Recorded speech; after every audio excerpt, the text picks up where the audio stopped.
गजाननं भूतगणातिसेवितं कपित्थजम्बूफलचारुभक्षणम् उमासुतं शोकविनाशकारकं नमामि विघ्नेश्वरपादपङ्कजम्।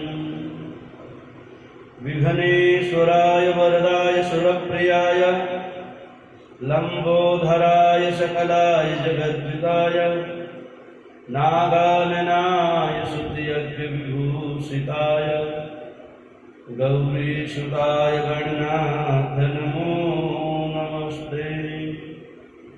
गुरुर्ब्रह्मा गुरुर्विष्णु गुरुर्देवो महेश्वरः गुरु साक्षात् परब्रह्मा तस्मै श्री गुरुवे नमः।